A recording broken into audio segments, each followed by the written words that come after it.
Hello. Welcome to Teaching in Action. Involve, reflect, and transform through teacher education. I'm Abelardo Diaz, and I'm excited to have you here in this space where you share real experience, effect strategies, and deep reflect that come from the heart of the classroom.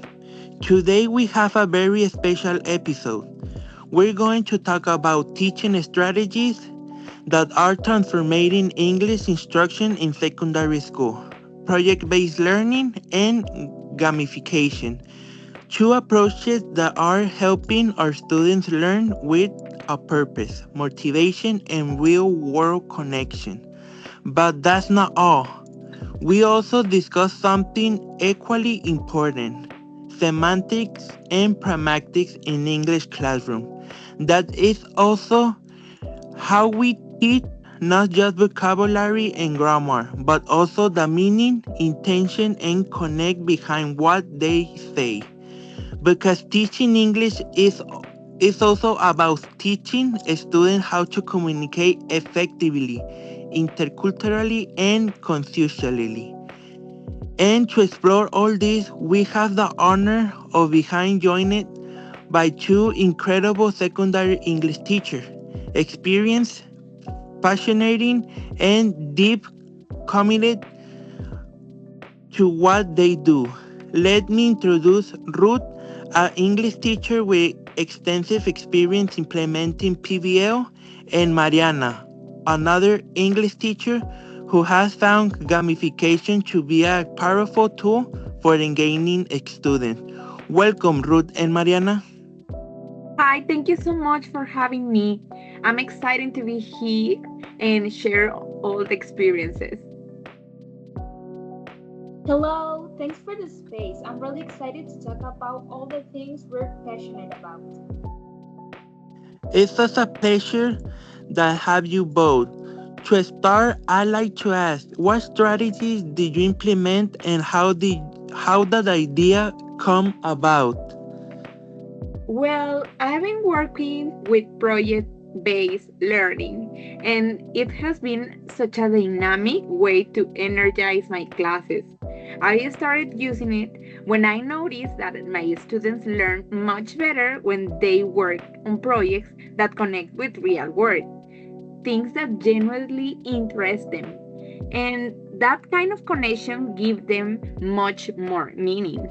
And I feel this strategy help them to learn more deeply because they found purpose in what they are doing. And that's not all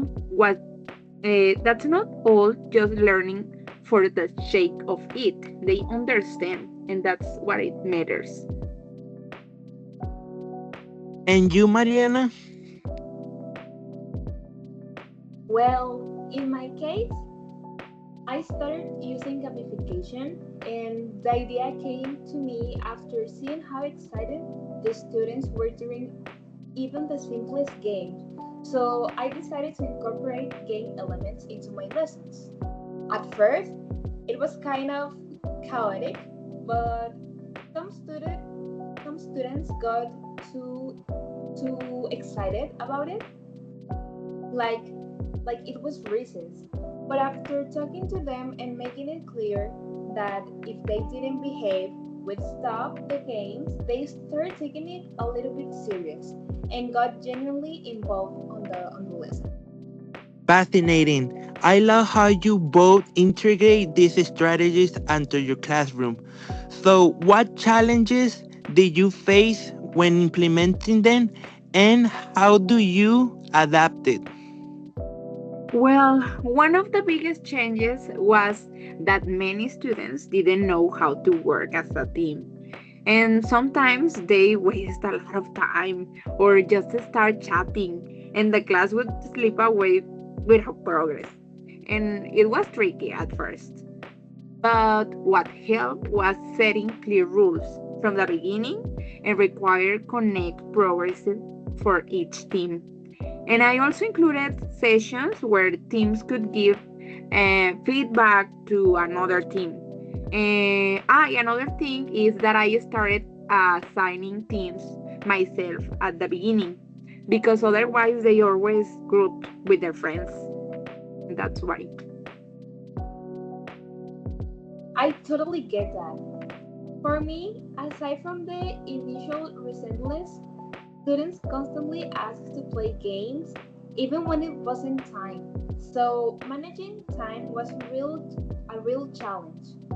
There's always something that changes the plan, unexpected activities or school events or whatever.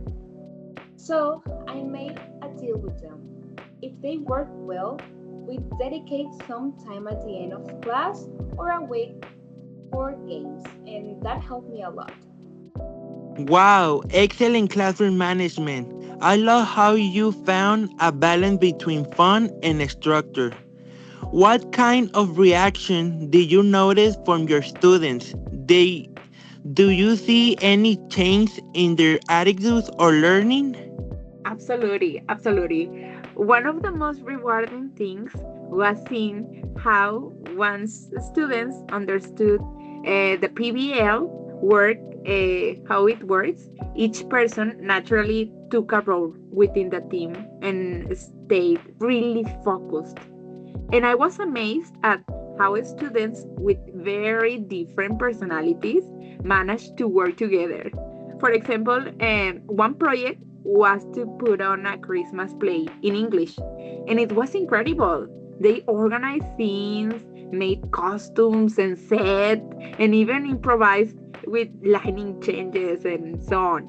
And I thought they might not take it seriously, but then they blew me away, and all was in English. All the play was in English, and seeing them using the language so meaningfully, wow, it was so satisfying. That's so awesome. I've had similar experiences actually. During team games, students really step into their roles and help each other, and even assigning tasks strategically to win. What's most interesting about this is how easily they remember vocabulary or grammar because they associate it with those fun and intense moments. I've seen them more motivated to stay on a task during class because they know the game is coming.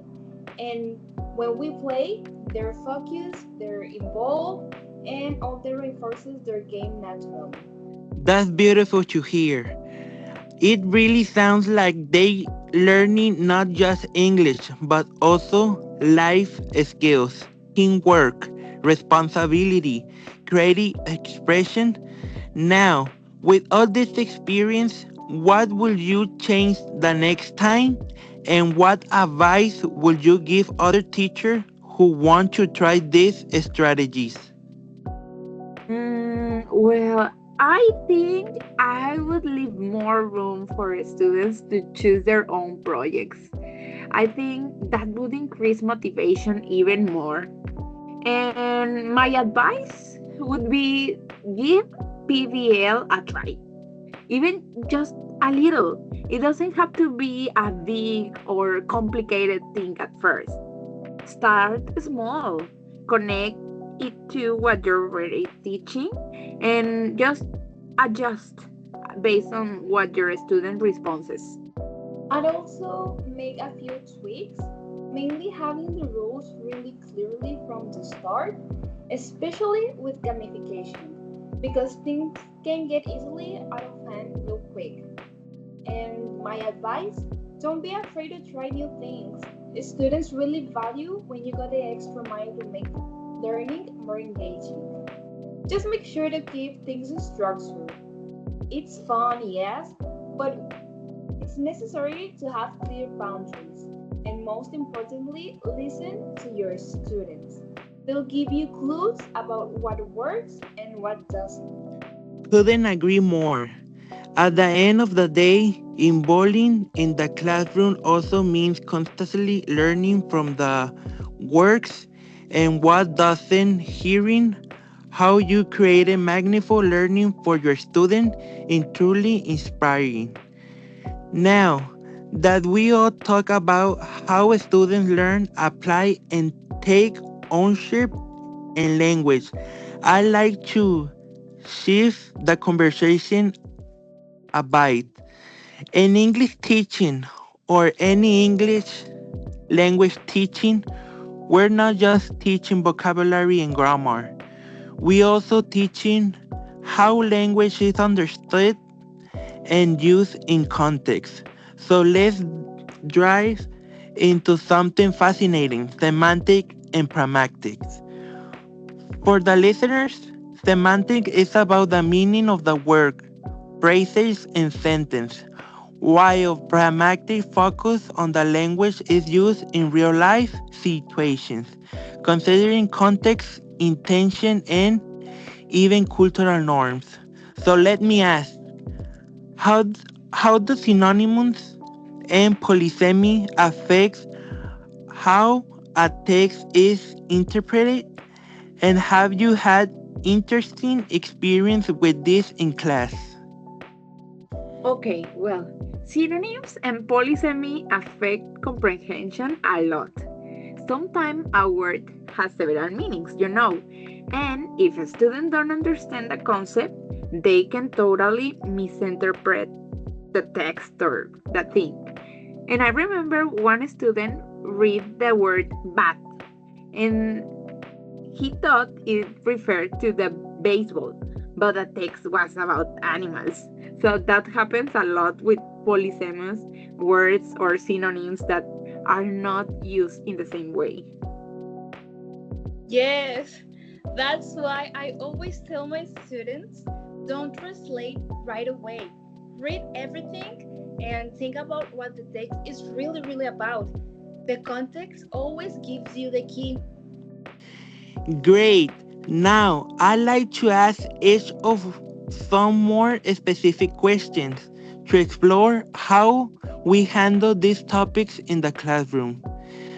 Even share some of my thoughts. These are challenges for all face as a teacher.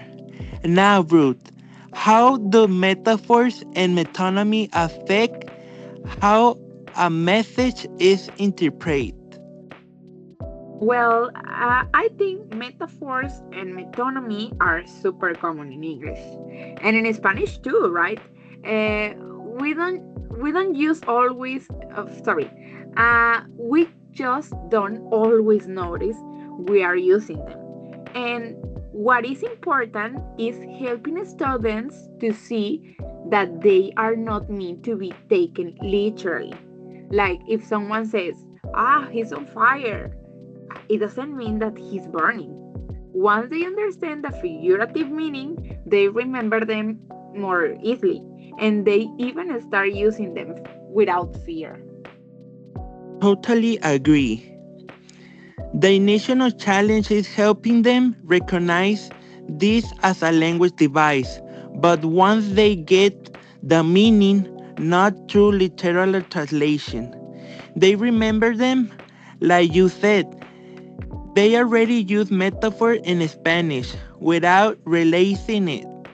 It's just about showing them that English is full of them too. Now, I wanna ask for Mariana, how do you handle cultural reference and the tonation in text meant for intercultural audience? Well, I think it's important to make those references visible right away. If something like Thanksgiving or prom shows up, things that aren't part of our culture, I explain briefly, or we do a quick research. As for the notation, I teach them to spot the difference between literal meaning and possible cultural implications. Excellent. Now, Ruth, how do you think locutionary acts, the literal word spoken, impact in the interpretation of the message? Well, locutionary acts, as you said, are the exact words spoken, but that's not always enough to understand the real meaning or the real message. Like teachers, if, for example, if a teacher says, how responsible to a student who forgot his notebook or his homework, the literal words sounds like price, but it is actually sarcasm. So in class, we work with these examples, with these kind of examples, and sometimes I use movies or series clips sub with closed caption, and we analyze whether the literal message matches with the real intention. And this helps students to look beyond just the words and consider the tone, the context, even the body language to get to the real message behind the words. Excellent. Now, that brings me to the next question where I like to answer myself. How does the speaker intention, what we call illocutionary act, influence what truly behind communication? Well, for my experience, everything changes when students understand the speaker's intention. For example, if I say, "Can you open the window?" I'm not asking if you are capable. I'm polite in asking you to do it. It sounds like a question, but it's actually a request. Now, role playing helps you a lot for this. A student practice or to ask for something, offer help, or turning down an invitation in different contexts, formal, informal, among friends, or with strangers. Once they grasp the intention behind what they say, they communicate with more confuse and clarity. It helps them sound more natural and avoid misunderstanding. Now, I want to ask you, Mariana, how can reacts to perlocutionary acts vary across cultures? I would say a lot. Something polite in English might sound cold in Spanish, or vice versa. For instance, English speakers might say, "I disagree" directly, but to our students, that might sound too harsh. In Spanish, we're more likely to say, "Well, I don't fully agree," or any other example. So, I help them to identify those differences and respond with empathy. Perfect. And Ruth, how do you think cultural context affect the pragmatic interpretation of the course? Well, I think it is crucial. Everything changes depending on the place, the audience, or even the age. What is informal in one country might be rude in another. So that's why we always ask, who is the ideal reader or listener? And that helps our students to reflect not just in the language, but how to use it properly. To wrap up this session, let's reflect together. How do locutionary, illocutionary, and perlocutionary acts interact to convey meaning and intercultural communication? Well, I think they cannot be separated. That what you said, the mean and how it is received, all it matters. And in intercultural context, we have to be especially careful. And that's why we need to teach students to think on all the three levels: what they say, how they say it, and how it might be understood. Exactly. In class, we analyze real dialogues or movie scenes to see how everything comes together. It's not just about learning words, it's about understanding how to connect with others. I love how you smoothed that up. In the end, teaching English is just about the language. It's about teaching a student how to communicate with the world. And to that, we need to help them to understand not just the word, but the context, the intention, and the culture behind each message. Thank you both so much for sharing your experience, ideas, and reflection. This conversation has been truly enriching. We talk about teaching strategies, about semantics, about pragmatics, but above all, we talk about how to transform the classroom through teaching practice. And that brings me the end of today's episode. Thank you as well to everyone listening from different educational space. Remember, every class is a chance to transform, to connect with our students, and to keep growing as educators. We invite you to keep exploring, questioning, and building a more vibrant, meaningful, and human education. This has been teaching in action, innovated, reflect, and transform through teacher experience. See you the next episode. Bye bye bye.